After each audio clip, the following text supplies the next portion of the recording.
Bonjour, aujourd'hui dans les petits génies du numérique, nous allons voir les héros qui ont créé Internet. D'abord, pour commencer, nous pouvons nous demander Internet, c'est quoi? Internet, quand on le tape justement dans le moteur de recherche Google, qui fait une recherche prédictive, on a Internet, c'est la vie. Internet, c'est quoi? Internet, c'est dangereux. C'est les trois premières choses qui arrivent dans notre recherche. Alors, Internet, tout d'abord, ça veut dire que, en fait, c'est une interconnexion de réseaux. Ça vient de interneting, qui veut dire donc des réseaux interconnectés. C'est un réseau mondial de réseaux. C'est la première fois qu'on arrivait à relier des réseaux. Donc Internet, en fait, il y a plein de choses qui sont dedans. Il y a le courrier, le chat, il y a le partage pair-to-pair, et puis il y a également ce dont on va parler aujourd'hui, le web. Mais Internet, c'est plus que le web. Le web est une partie d'Internet, en fait. Tout d'abord, pour revenir sur l'histoire d'Internet, il nous faut parler d'Alan Turing. Alan Turing, en fait, c'était un mathématicien pendant la Deuxième Guerre mondiale. Et en fait, il a mis au point une machine qu'on appelle la machine de Turing, qui a permis de craquer la machine Enigma qui codait les messages des Allemands pendant la guerre. Donc, en fait, quelque part, les Anglais ont gagné la guerre grâce à la machine de Turing. Ça a été quelqu'un qui a mis au point, en fait, les premiers algorithmes. Les machines de Turing, c'est ce qui est devenu maintenant les ordinateurs.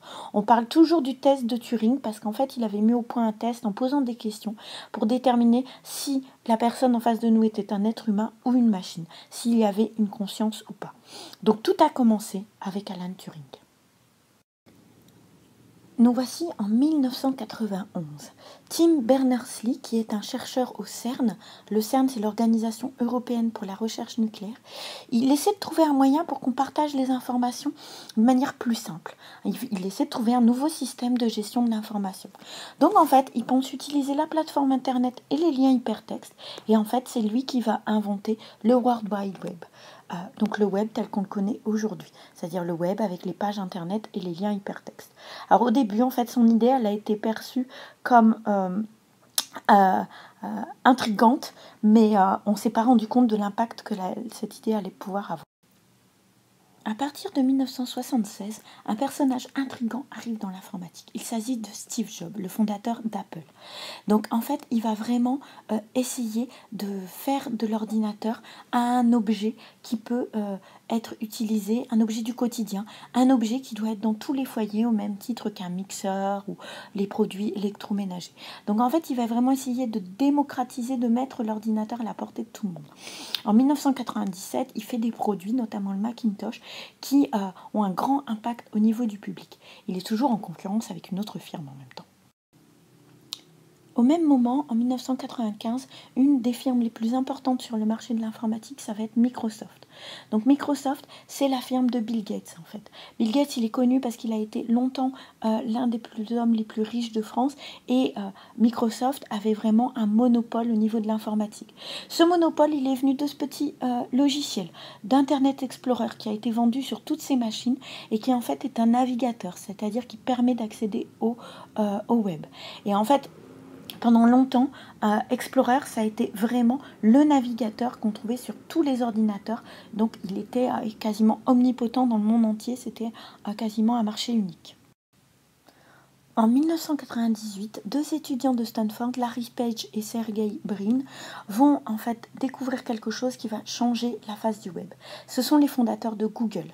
C'est-à-dire qu'en fait, ils ont épluché tout le web et ils ont mis au point un nouvel algorithme, le PageRank, qui permet de classer les pages différemment. Avant, quand on recherchait une page, en fait, on ne prenait que les mots-clés importants sur cette page. Là, il y a un algorithme qui est secret, il y a un système de notation des pages en fonction du nombre de liens qu'elle génère, etc. Et donc, à partir de là, il crée le moteur de recherche Google qui est quasiment 100 000 fois plus efficace que les moteurs de recherche existants jusque-là, comme Yahoo ou AltaVista. En 2008, il crée également Google Chrome qui propose de nouveaux services complètement différents. Donc là, en fait, on entre dans une nouvelle génération. En 1998, le web va complètement changer de figure parce qu'on assiste à l'émergence de Facebook. Son créateur, Mark Zuckerberg, c'est pareil. Au début, il voulait juste un petit réseau pour discuter sur le campus de sa fac. Et c'est devenu Facebook. Et là, en fait, c'est l'émergence des nouveaux web qu'on appelle le web 2.0, qui est le web des réseaux sociaux. C'est-à-dire que là, on n'est plus juste dans la recherche d'informations grâce à des moteurs de recherche.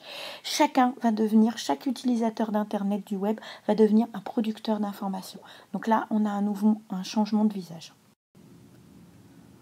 Aujourd'hui, nous sommes en train d'évoluer vers ce que nous appelons le web 3.0, le web des big data.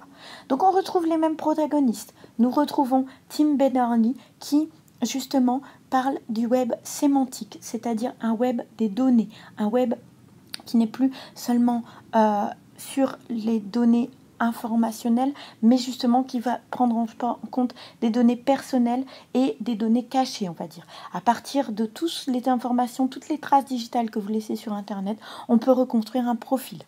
C'est également la direction que prennent Larry Page et Sergey Brin avec Google. Google, actuellement, il est capable de centraliser un nombre très important de données sur chaque personne. Par votre utilisation de YouTube, par votre utilisation de Gmail, par votre utilisation de la Google Maps, tout simplement. Donc, on est capable d'avoir des données. Maintenant, la question qui se pose, c'est qu'allons-nous faire de ces données?